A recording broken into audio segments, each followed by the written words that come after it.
résultat perturbateur quand même du côté des Lions de l'Atlas. Moustapha Hadji, j'y rajoute, en sélection depuis 2014, évincé de son poste de sélectionneur adjoint.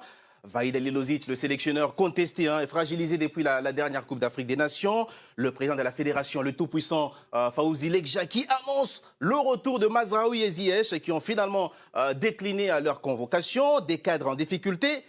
Est-ce suffisant pour dire que le rapport des forces est peut-être en train de s'équilibrer entre le Maroc et la RDC, Franck? Ça ne suffit pas, mais c'est des éléments favorables, dans tous les cas de figure, à l'équipe nationale de la République démocratique du Congo. Clairement. Alors après que Mazraoui et son compère Ziyech soient absents, il l'était également en Coupe d'Afrique des Nations. On a vu ce que ça a donné, on a vu certains manques, ce qu'ils auraient pu apporter. Donc de ce point de vue-là, on n'aura pas de surprise. On sait qu'on va s'orienter, et vous, en plus on l'a entendu, avec des absents d'importance. Ouais. Si au poste de gardien, tu n'as pas Bounou, c'est pas la même. Si Abdez, donc Zazouli, n'est pas présent, c'est aussi un coup. Ça s'est confirmé, il ne sera pas là au match aller, mais peut-être au match retour. Ouais. Moralement, ça peut les affaiblir. C'est-à-dire qu'en fait, comme on dit vulgairement chez nous, ils ont un peu le feu aux fesses.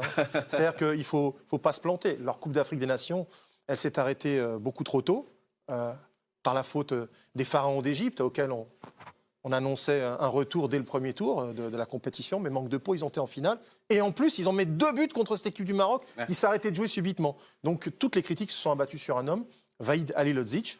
On peut comprendre pourquoi aussi, parce qu'à un moment donné, il fallait peut-être, entre guillemets, achever cette équipe d'Égypte. Elle perdait 1-0, il fallait continuer, ils ne l'ont pas fait. Et depuis, on sent effectivement de la fébrilité, on sent que ça ne va pas forcément bien.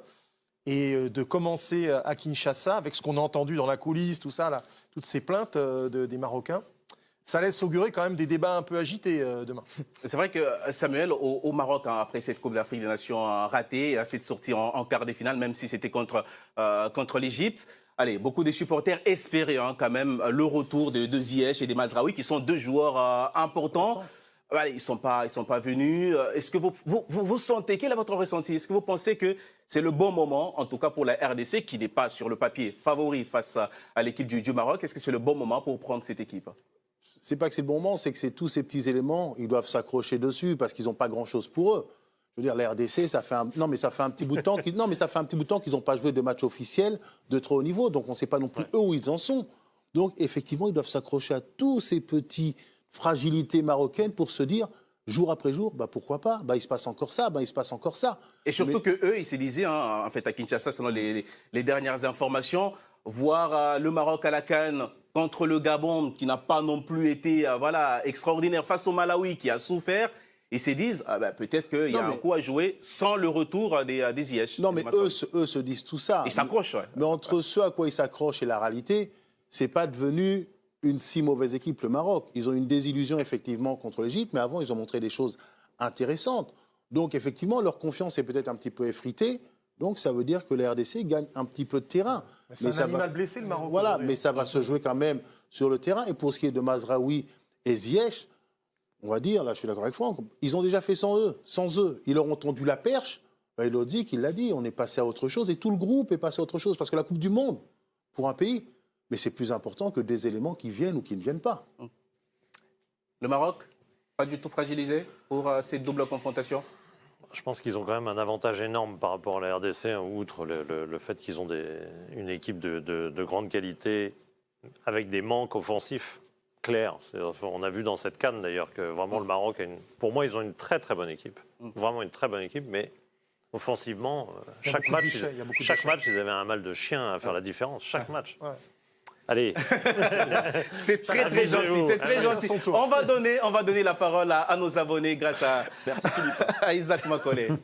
Oui, il y a beaucoup de réactions, bien évidemment. On est très suivis en République démocratique du Congo. On salue d'ailleurs tous les téléspectateurs sur place. Et alors, pour beaucoup, c'est le moment de prendre le Maroc. C'est ce que nous dit Veil notamment. Ils doivent profiter du climat compliqué qui règne actuellement dans la sélection marocaine. Mais à contrario, il y en a certains qui trouvent que le Maroc est quand même largement largement au-dessus. Audace, le Maroc malgré tout semble supérieur. Et Majid nous dit sans Ziyech et Mazraoui, le Maroc a montré durant la CAN qu'il pouvait avoir un visage séduisant. Il semble encore supérieur à la RDC, d'autant que ces derniers n'ont pas joué de compétition officielle, comme le soulignait Samuel. Il y a leur dernier match remonte à très longtemps. La question que j'avais envie de vous poser, messieurs, c'est est-ce que finalement l'approche elle est différente pour les Marocains par rapport à la CAN après tout ce qui s'est passé depuis? On sait que même s'ils ont montré un visage séduisant, avec tout ce qui s'est passé entre cette CAN et ces barrages, est-ce que finalement l'approche elle est différente, messieurs, dans un match comme celui-ci? Ibrahima. Bien, pour les Marocains, ce qui va être un peu différent, c'est qu'à la CAN, le Maroc n'était pas favori. On avait vraiment deux équipes qu'on pensait qu'elles allaient aller au bout. Ils n'étaient pas favoris. Là, ils viennent contre une RDC que, comme Samadi, n'a pas joué depuis longtemps, qui n'était pas à la CAN. Donc là, ils ont forcément le rôle de favori. Et après, ce que je trouve un peu incroyable, c'est comment on arrive à se saboter, mais comment on arrive... Du côté marocain. Ouais, comment on en arrive là entre une CAN, ok, ils ont fait quart de finale, ils auraient espéré plus, mais c'est pas dramatique puisque personne ne les voyait gagner. On est arrivé à avoir des joueurs qui veulent pas venir, alors qu'on sait déjà qu'ils veulent pas venir. Le président de la fédération qui annonce des joueurs qui, eux, font des communiqués où ils disent non, nous on n'a jamais dit qu'on allait venir, on vient pas. C'est se passer de joueurs importants. Le climat, en fait, ils ont C'est réussi... s'offrir une crise pour rien, quoi. Une crise, mais pour rien. Absolument. Et tu parlais, Philippe, de joueurs offensifs, de talent. Il y a aussi un joueur, Amin Harit, ça fait longtemps qu'il n'est pas appelé. Pourtant, ils n'ont pas beaucoup de joueurs qui sont plus forts que Amin Harit. Donc, j'arrive pas à comprendre comment Il reste quand même du talent, cette équipe. Hein. En-Nesyri, c'est pas mal. Ayoub El Kaabi peut mettre quelques buts aussi. Il a un bon coup de tête. Sofiane Bouffal a été l'attaquant le plus... c'est lui qui a bien profité de ça. Le plus efficace, finalement. Donc, ils ont des atouts offensifs et on parle d'une Hakimi, double... un remarquable attaquant. Oui, il a un bon coup de pied, on va dire. Hein. Ouais, c'est assez Faut faire attention à ne pas provoquer des coups francs. Par exemple, sur une double confrontation, on peut très bien comprendre que les Congolais se disent il y a un truc à faire à la maison. Dès demain à Kinshasa, bien sûr qu'il y a un truc à faire.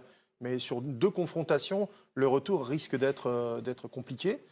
C'est à eux de prendre un petit peu d'avance. C'est le cas pour toutes les formations qui reçoivent. Hein. Prenez de l'avance parce que le retour face à l'équipe mieux classée au classement FIFA va être très compliqué. Il va y avoir des turbulences. Hein. Isaac, c'est vrai que cette équipe traverse une petite zone des turbulences, hein, mais vous l'avez compris hein, sur plateau. Pas suffisamment pour tout simplement rabattre complètement les cartes. Est-ce que c'est aussi l'avis de nos abonnés? Oui, en tout cas, les gens croient énormément en la RDC. Hein. Vous allez voir le résultat du sondage. Oui, à 63%, non, à 37% pour savoir si c'est le bon moment pour prendre le Maroc. Beaucoup croient à la surprise, disent justement que l'approche est différente, qu'il peut y avoir justement une sorte d'union nationale et de communion face aux Marocains pour la prochaine rencontre entre la RDC et le Maroc au Stade des Martyrs. Rassurez-moi, on a beaucoup voté en RDC. Hein. Je crois aussi, très objectivement. Je pense qu'on a beaucoup voté. Un peu moins au Maroc. Et que, non, c'est normal, hein, bien évidemment. On n'est pas toujours objectif d'un côté comme de l'autre. C'est pas ce qu'on demande. C'est pas ce qu'on demande. On veut des gens qui prennent des positions claires. Et c'est fait grâce à nos abonnés de la République démocratique du Congo.